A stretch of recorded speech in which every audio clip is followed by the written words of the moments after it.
Assalamualaikum warahmatullahi wabarakatuh. Salam sejahtera untuk kita semua. Apa kabar semua? Berjumpa lagi dengan saya Irman Mulyadi dengan NIM S1K022038. Melalui video kali ini saya akan menjelaskan tentang teori belajar kognitif. Sebuah teori belajar yang sangat bermanfaat serta memiliki andil yang besar dalam pendidikan.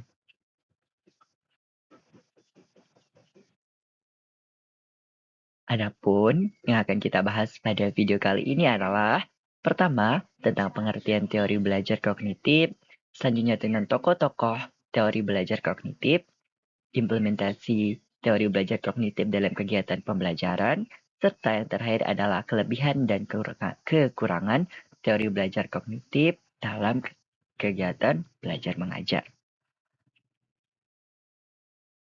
Nah,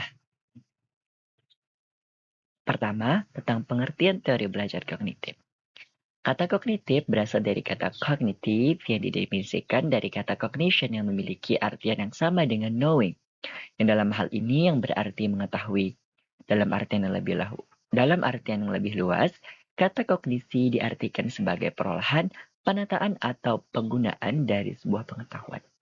Yang dibukakan oleh Muhyiddin pada tahun 2005.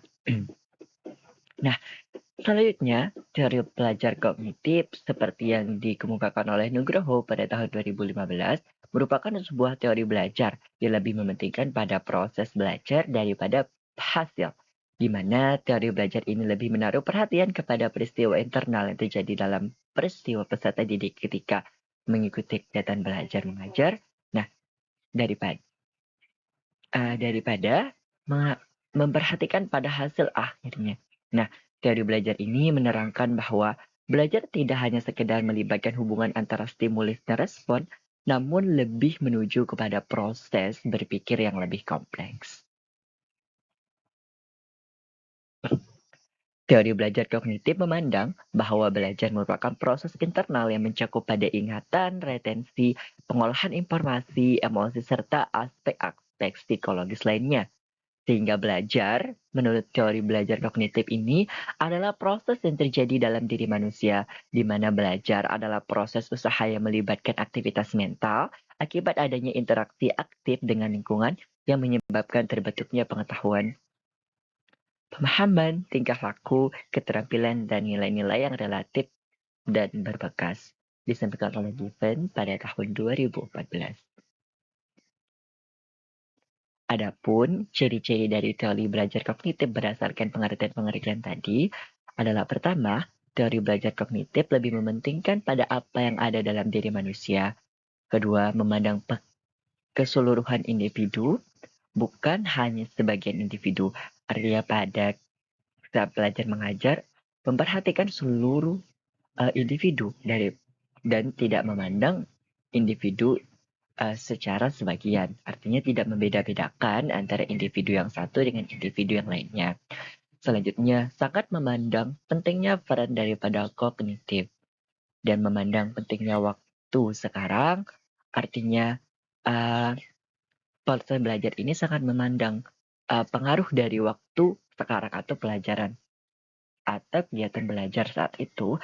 Serta yang terakhir adalah memandang pentingnya struktur kognitif yang baik. Nah, selain itu, ciri khas lainnya adalah kegiatan belajar untuk memperoleh dan mempergunakan bentuk-bentuk tertentu yang mewakili objek yang direpresentasikan, baik dalam melalui lambang, gagasan, ataupun yang bersifat mental. Nah, selanjutnya, adapun tokoh-tokoh dari teori belajar kognitif yang terkenal di sini adalah pertama, oleh Jean Piaget, yang kedua adalah Jerome S. Bruner, yang ketiga dari Ausubel, dan yang keempat adalah Robert M. Gigny. Tokoh-tokoh tersebut merupakan tokoh-tokoh dari teori belajar kognitif, baik yang sebagai pengemuka teori belajar kognitif maupun yang mengembangkan teori belajar kognitif. Pertama, kita akan memperhatikan atau kita akan mempelajari bagaimana sih teori perkembangan kognitif yang seperti yang disampaikan oleh Jean Piaget. Nah, Jean Piaget merupakan salah satu tokoh yang mengemukakan teori belajar kognitif itu sendiri. Nah, Piaget mengemukakan ada pandangannya tentang perkembangan kognitif anak yang terdiri atas beberapa tahapan. Nah, menurut Piaget, proses belajar akan lebih berhasil apabila materi ataupun kegiatan belajar tersebut disesuaikan dengan tahap-tahap perkembangan kognitif pada peserta didik. Nah, di mana implikasi teori belajar kognitif Piaget dalam pembelajaran adalah bahasa dan cara berpikir anak yang sangat berbeda dengan orang dewasa. Oleh sebab itu, proses pembelajaran yang diberikan kepada peserta didik tidak akan sama antara anak kecil sehingga dengan anak orang yang dewasa karena adanya perbedaan pada struktur kognitif dan cara berpikir yang sangat berbeda. Piaget membagi kegiatan belajar mengajar menjadi beberapa tahapan, seperti yang dia kemukakan tadi. Yang pertama di sini adalah adanya asimilasi, yakni pengintegrasian informasi baru ke struktur kognitif yang sudah ada. Yang kedua, akomodasi, yaitu proses penyesuaian antara struktur kognitif baru ke dalam situasi yang baru. Yang ekuilibrasi, yakni proses penyesuaian adanya keseimbangan tadi antara asimilasi dan akomodasi. Pada proses asimilasi, yakni ada proses pengintegrasian antara informasi baru, yaitu dalam bentuk stimulus yang diberikan pada proses pembelajaran menuju ke struktur kognitif yang sudah ada. Artinya pada proses pemasukan informasi baru tadi ke dalam pikiran manusia. Selanjutnya adalah proses akomodasi, yaitu penyesuaian dari informasi baru tadi ke dalam struktur kognitif yang sudah ada, yakni pada pengalaman ataupun pengetahuan yang telah dimiliki oleh peserta didik. Sedangkan ekuilibrasi itu adalah proses penyeimbangan, proses penyesuaian antara informasi yang baru diterima dengan informasi yang sudah ada. Nah, adapun karena menurut Piaget proses belajar peserta didik itu harus disesuaikan dengan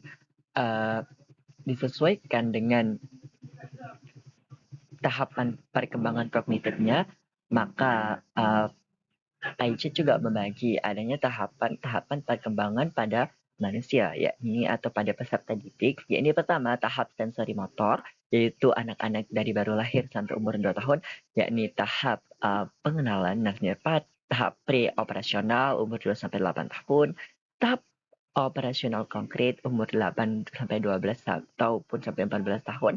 Dan yang terakhir adalah tahap operasional formal, yaitu pada usia 14 sampai dengan 14 tahun 14 tahun lebih seperti itu. Nah, sehingga pemberian materi belajar dan sebagainya itu haruslah disesuaikan dengan tahapan-tahapan pada perkembangan kognitif tadi. Nah, selanjutnya dari perkembangan kognitif menurut Jerome Brenner. Nah, Jerome Brenner melihat bahwa perkembangan kognitif pada manusia berkaitan erat dengan kebudayaannya, seperti penggunaan bahasa dan sebagainya, yang merupakan sesuatu yang berhubungan dengan kebudayaan. Nah, menurut Brenner bahwa pengajaran sesuatu pada anak itu tidak perlu menunggu anak untuk mencapai tahap perkembangan tertentu. Yang penting adalah bagaimana cara untuk mengatur pelajaran tersebut, yaitu bagaimana cara menata pelajaran dengan baik sehingga bisa diberikan kepada anak. Nah, penerapan teori kognitif Brenner yang terkenal adalah kurikulum spiral, di mana materi yang sama dapat diberikan mulai dari sekolah dasar sampai dengan perguruan tinggi, namun disesuaikan dengan perkembangan kognitif mereka. Beberapa contohnya dari kurikulum spiral yang disampaikan oleh Brenner itu adalah pemberian materi atau pelajaran bahasa Indonesia ataupun pendidikan kewarganegaraan, baik dari siswa sekolah dasar sampai dengan perguruan tinggi. Nah, namun hal tersebut disesuaikan dengan perkembangan kognitif dari peserta didik. Nah, menurut Brenner, cara belajar terbaik adalah memahami konsep arti dan hubungan melalui suatu proses intuitif sehingga akhirnya dihasilkan sebuah kesimpulan. Dengan metode belajar ini dikenal dengan free discovery learning. Nah, teori ini menjelaskan bagaimana proses belajar dengan baik apabila guru memberikan kesempatan kepada peserta didik untuk menemukan konsep teori maupun definisi melalui pemberian contoh-contoh yang menggambarkannya sebagai sumber. Nah, menurut menurut metode belajar prediscovery learning ini, guru dapat memberikan beberapa contoh-contoh masalah ataupun gambar-gambar yang menjadikan sebagai acuan, sehingga peserta didik dapat mengkonstruksikan sendiri atau dapat menemukan sendiri makna, definisi maupun penjelasan dari uh, suatu materi belajar.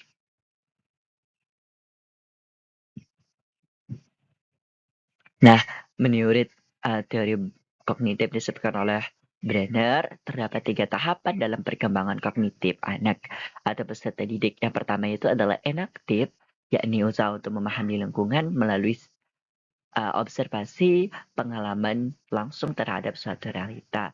Selanjutnya, ikonik, yakni memahami dunia melalui gambar-gambar dan visualisasi verbal. Yang ketiga adalah simbolik, yakni peserta didik mempunyai gagasan-gagasan abstrak yang dipengaruhi oleh bahasa dan logika, serta penggunaan simbol.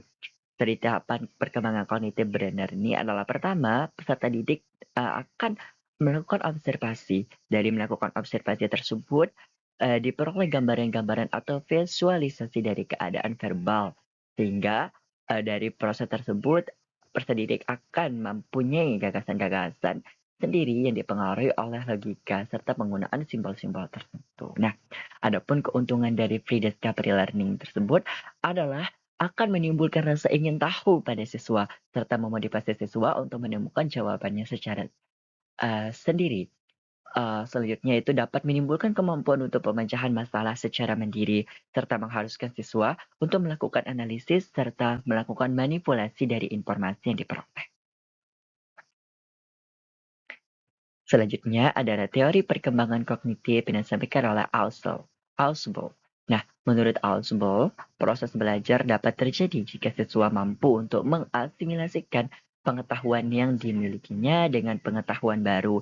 Ini dikenal dengan meaningful learning. Nah, proses belajar menurut Ausubel terjadi melalui tahapan-tahapan. Yang pertama, memperhatikan stimulus yang diberikan. Yang kedua, memahami makna stimulus tersebut dan menyimpan serta menggunakan materi yang sudah dipahami. Serta yang ketiga adalah mengaitkan informasi baru dan informasi yang sudah ada. Ini adalah proses dari meaningful learning tersebut. Nah, siswa akan mampu untuk belajar dengan baik apabila isi pelajarannya didefinisikan ataupun direpresentasikan dengan baik dan tepat kepada siswa dengan cara advanced organizer sehingga dapat mempengaruhi pengaturan pada kemampuan belajar siswa. Advanced organizer sendiri adalah sebuah konsep atau informasi umum yang memadahi seluruh isi pelajaran yang akan dipelajari oleh siswa. Secara umum, advanced organizer itu adalah bagaimana cara kita untuk mengatur atau pemanfaatan media belajar yang dapat memadai seluruh isi pelajaran yang akan diberikan kepada siswa. Adapun manfaat dengan menerapkan advanced organizer sendiri adalah menyediakan kerangka konseptual pada materi yang dipelajari sehingga berfungsi sebagai jembatan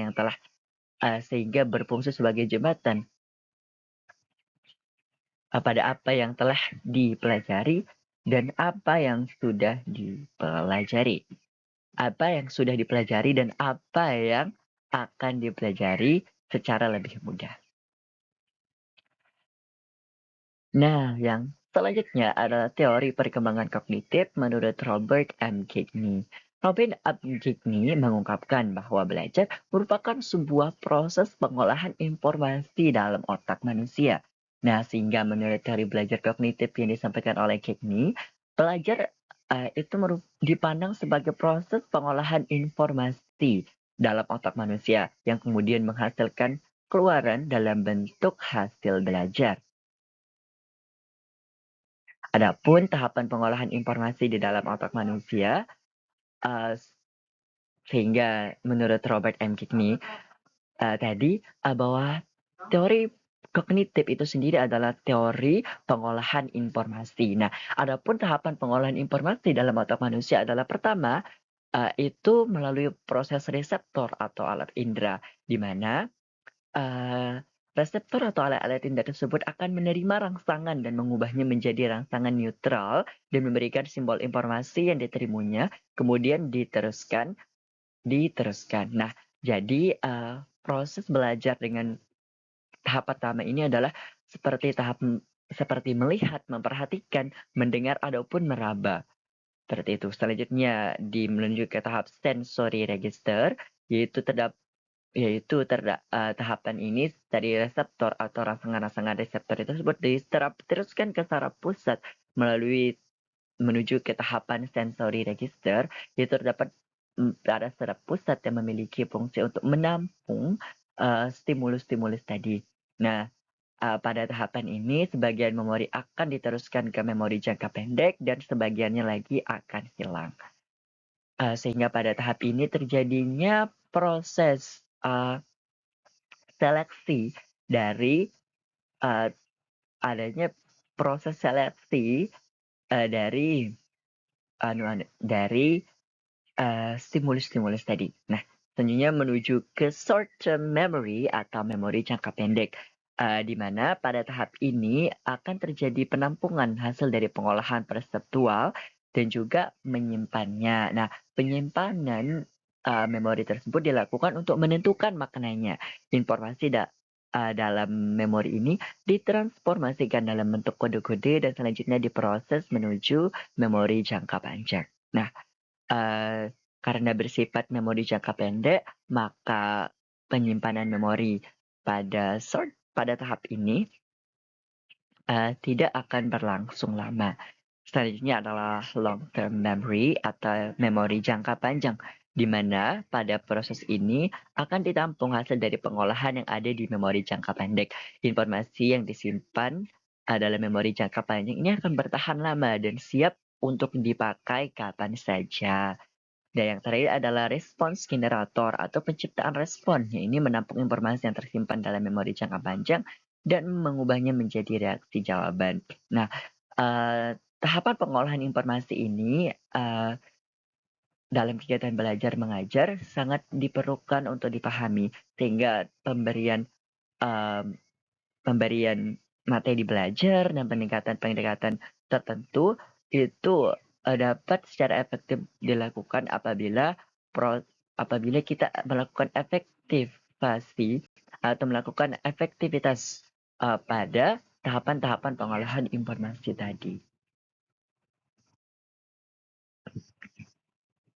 Nah, selanjutnya adalah bagaimana implementasi teori kognitif dalam pembelajaran. Nah, kegiatan belajar mengajar mengikuti prinsip-prinsip sebagai berikut apabila kita menerapkan teori belajar kognitif itu sendiri sebagaimana yang dimukakan oleh Budi Ningsi pada tahun 2015.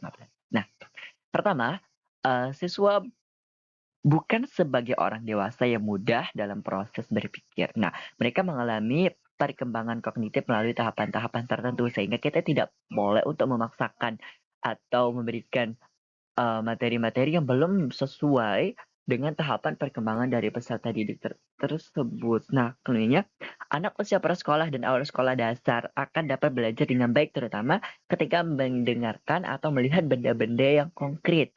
Nah, sehingga kita bisa mengatur pada bagaimana cara belajar atau cara mengajar kita dengan memberikan atau mendengarkan benda-benda yang konkret atau memperlihatkan atau melakukan pembelajaran langsung seperti itu. Nah, hanya keterlibatan secara aktif dalam belajar amat sangat dipentingkan karena dengan mengaktifkan siswa dalam kegiatan belajar mengajar akan memudahkan proses asimilasi dan akomodasi pengetahuan dengan pengalaman dengan baik. Nah, selanjutnya menarik minat peserta didik dengan meningkatkan retensi sehingga perlu untuk mengkaitkan antara pengalaman dan informasi baru dengan struktur kognitif si belajar atau selanjutnya adalah dengan memberikan pemahaman dan retensi yang akan meningkat